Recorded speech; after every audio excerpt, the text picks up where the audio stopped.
We all know that the most important position on the field is quarterback, and Mike Norvell seems to have a really, really good one locked in for the 2024 recruiting class. Meanwhile, recruiting struggles at the quarterback position continue to haunt Billy Napier over in Gainesville. We're going to talk about both. Richie, thanks for hanging out. Let's get right to it. Luke Kromenhoek went out to Oregon and absolutely lit the Elite 11 on fire, especially on day 1 and 3. We'll talk about it a little bit more in a moment. He had a little bit of a rough day 2, but bounced back from that really, really nicely. Ended up being voted just about everywhere as a top 3 or 4 quarterback at the camp at the Elite 11. He was really, really good out there, really, really sharp. Came in rated lower than most of the quarterbacks out there, but somehow outperformed almost all of them. He was really, really sharp, really, really good. A lot of people are saying he'll get a ratings boost. People ask about that as if it's something that matters, because we certainly like to troll and talk with our friends on the timeline about where our guys are rated. But Luke was really, really good, and it speaks to something that's really impressive. We'll talk about at length in a moment. The fact that Mike Norvell was in on him and recruited him before anyone else kind of discovered him. Obviously, Kenny, Tony, Alex, all part of that as well. Florida State's offensive assistants at that moment. But Luke was great. Mike Norvell absolutely found a hidden gem. And probably what's most exciting about Luke Kromenhoek is the fact that he's got so much more room to develop. He's only been playing quarterback for a short amount of time. Yeah, he's just an absolute athlete, right? He's played wide receiver for most of his life, and now he's a quarterback. And Mike Norvell, credit to him, he found him and said, listen, this is a guy that I think can play quarterback at a high level in the Power 5. And he certainly has shown that this week at the Elite 11. You know, his stats, I think you're going to go through them here shortly, have been nothing short of phenomenal. And he's just a quarterback that now, if he was not already, committed to Florida State, every school in the country would be coming after this guy, and there still may be schools coming after him, which is expected because his performance, his measurables are all elite. And I think Mike Norvell hit it out of the park, getting on Luke early and getting him committed. And I think he's all in. And shout out Cam Davis's mom for being the number 1 recruiter of Florida State football, because she's been all over Twitter as well, hyping him up.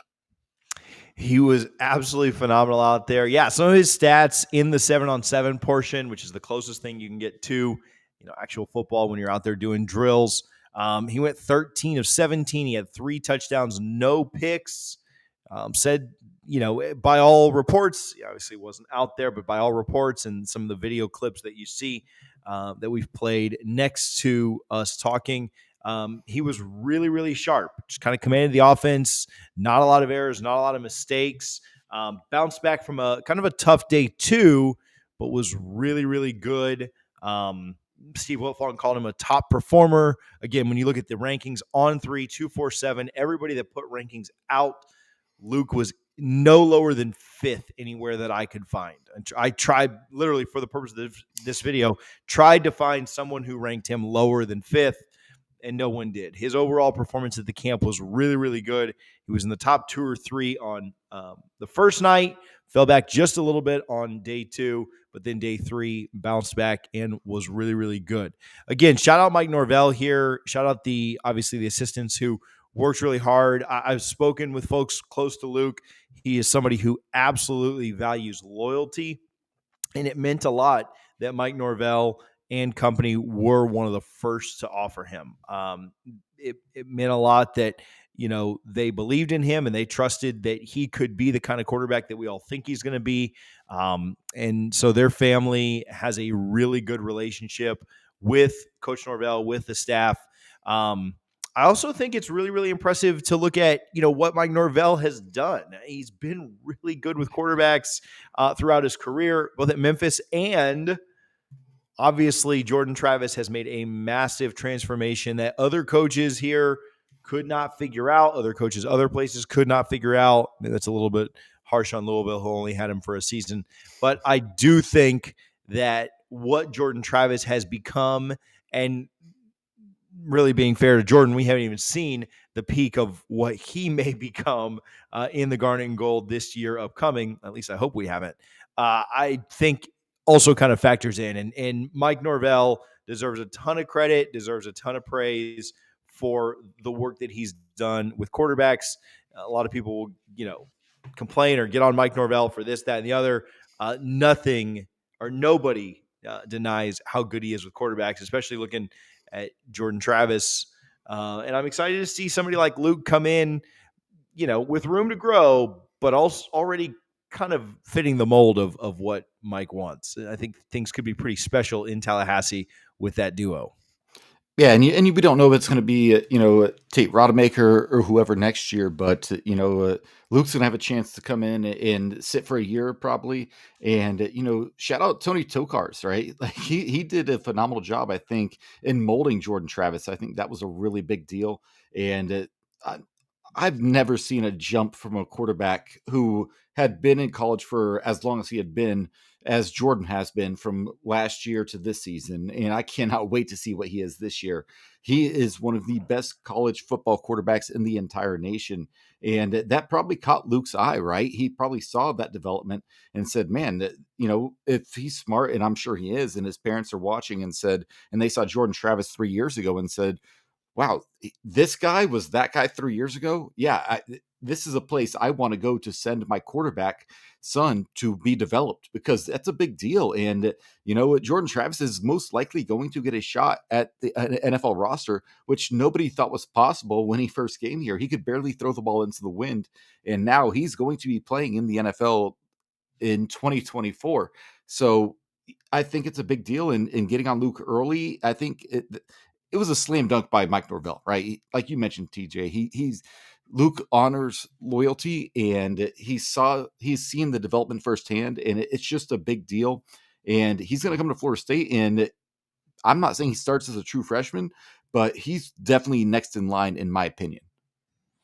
Yeah, I mean, I think he's got a great opportunity to end up being that guy. Man, he's really impressive. And again, people talk about upside. People talk about potential. We hear those words thrown around an absolute ton. I think, again, what's most impressive and what's most exciting with Luke is the fact that he literally just started playing quarterback. And so, man, to be cliche, the sky truly is the limit for that kid. And I'm glad that he's gonna be wearing garnet and gold. Speaking of garnet and gold, garnet and gold is who brought you this video. So appreciate them for their support. Hey, new video for them because new jerseys just dropped. These dropped before you can even get them on No Shots Fired, but seminoles.com, who is run by Fanatics, where you should not be shopping. So shout out to Garnet and Gold. If you haven't gone and gotten your new jersey yet, you can go get them. The price is cut off on this video, but they're $100, $105. If you use code NOSLAW, NOSLAW, save a little over $15 on a jersey. You will not find that good of a deal on a jersey anywhere else. Fanatics isn't going to give you that deal. Alumni Hall is not going to give you that deal. Make sure that you're shopping at Garnet and Gold. You could walk in, your booster discount at Garnet and Gold is not even that high. Make sure that you're using code NOSLAW to save 15% on the new jerseys. They got them before anyone else. You guys need to get your orders in now before they sell out, because I know how you guys freak out over the new stuff that comes in. So garnetandgold.com. Make sure that you're supporting today. Make sure that you are ordering your new jersey, whether it's the garnet, the white, whatever. Those are sharp. We talked about the new uniforms. Richie, you like those new uniforms, don't you? They look good. And like you said, TJ, get your order in now, because I guarantee you by Wednesday, there will be no more left. They will sell out in a hurry. Yeah. Don't delay on that one. Okay, so the other side of the ball, or the other side of the rivalry, we talked about Luke a little bit. Things are not going as well in Gainesville. Kids have bad days. Kids struggle here and there. We'll start with the Elite 11. But just overall, Napier's quarterback luck has not been very good. Maybe it's not luck. Maybe it speaks more to the guys that he's recruiting. But that's probably a topic for a different day. DJ Lagway struggled out there at the Elite 11. Hey, kids struggle. This is not to disparage him or put him down. at all, but did go 9 for 17, had a couple of interceptions. People talked about drops. People talked about wide receivers being tired when Lagway was throwing. I think Lagway went directly after Luke, so I don't know that they were, way more tired for Lagway than they were for Luke right before him, but, teach their own. Again, not to disparage Lagway. I think he's got a lot of talent. The big thing with Lagway is that he needs to be developed. And a lot of people mentioned that, from, Bud commenting on it to Steve Wiltfong. A lot of people that cover the Elite 11 said that, man, he's got a lot of talent, but he also certainly needs to be developed. He's pretty raw. He needs to work on some mechanics things and kind of get there. Yeah, at the end of the day, he still is a top, obviously, 11 or so quarterback in the country, but certainly needs to work on some things, which might trouble me if I'm a Gator fan, because I just saw what Napier did with a top 5 quarterback and was not able to develop him at all. Granted, Napier had 1 season with him, so, maybe it's a little unfair to say that he didn't develop him at all, but certainly never made AR look like any kind of a threat that people would be worried about. He was very hot and cold. He was very all over the place. I think it was, I don't know. I think Lagway might end up being really good. I don't know that Napier's development is something that I'd be super thrilled about or excited about, needing to have to rely on. Now, 3 years from now, if he proves me wrong, then he proves me wrong, and you guys can reshare this video. But I think that that's just the tip of the iceberg on QB issues over at Florida. Yeah, Lagway is a super talented kid, right? But it's a lot of raw talent. It's not developed, it's not polished yet. But he is a kid that could be a very good college and professional quarterback. But to your point, TJ, Billy Napier has not shown the ability to truly develop, top end quarterback talent. Clearly, the NFL saw a ton of value in AR-15, right? Anthony Richardson. That was they thought he was worthy of such a high draft pick, despite not really producing in college. We all remember the Hail Mary that he throws out of the end zone where his receivers didn't even have a chance to catch the ball. But, Billy Napier, he's got to prove something.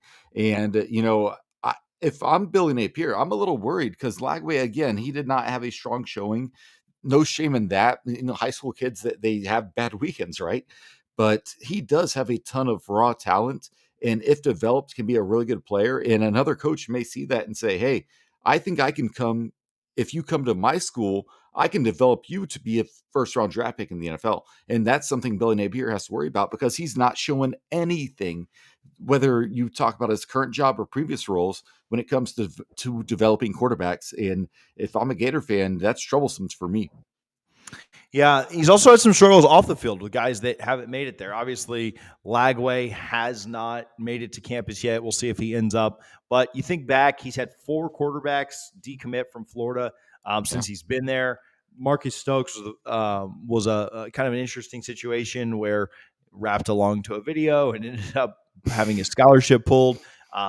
They had the Evers kid that ended up flipping. He was recruited by Mullen, so maybe not the worst, but I do think that Napier wishes he had him on campus at this point with their quarterback room right now. Obviously, the Jaden Rashada situation is something that a lot of people saw and noticed and took note of. Again, a lot of people like to take blame away from Billy on that and say that it was an NIL problem. I think as a head coach and the de facto quarterback coach, you have to be aware of those things that are going on in your program. You have to understand the kids and the families and parents that you're recruiting. So yeah, was it Billy's fault completely? Was it more on the NIL? Yeah, it probably was more on the NIL, but as the CEO of the program, you have to know those things and you have to be aware and you have to get involved. And ultimately, NIL people aren't necessarily getting fired over things like this, but the head coach certainly will. And then yesterday, Austin Simmons, 2025 commit. I know Napier had a grand idea of a 25 commit coming in and saving the day and helping out that quarterback room. He was rumored to be reclassifying. He did end up announcing yesterday that he was going to reclassify to the 2023 class, but in the 11th hour flipped his commitment to Ole Miss. Lane Kiffin had some really good troll tweets that he got off after that.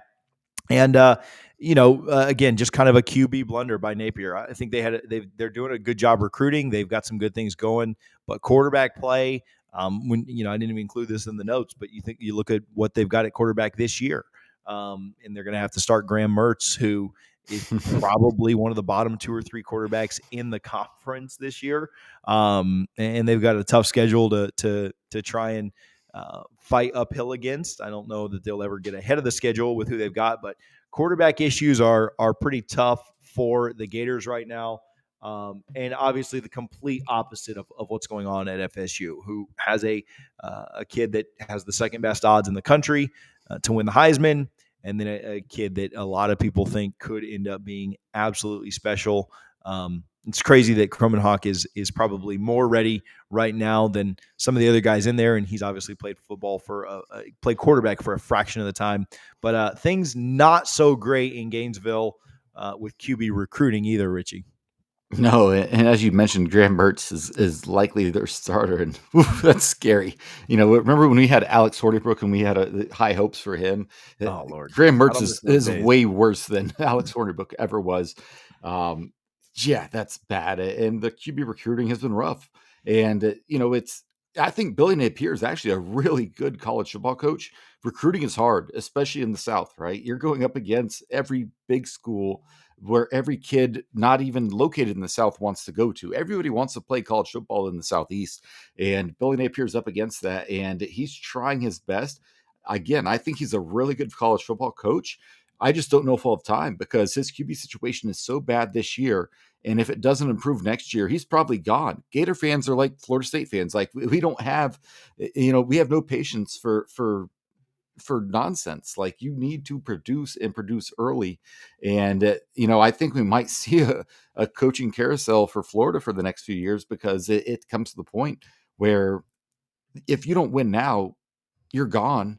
And quarterback is the one position, unless you're at a place like Alabama or Georgia, where you just have 5 stars all over the place to where an average quarterback can win a national title.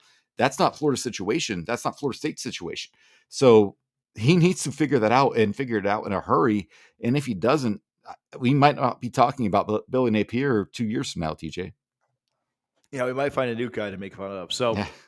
anyway, well, I'm glad it's them and not us. I'm glad that what Norvell seems to be doing, both on the field and with quarterbacks is pretty impressive. Hey, if you watch this, if you enjoyed this video, do us a favor, hit that subscribe button.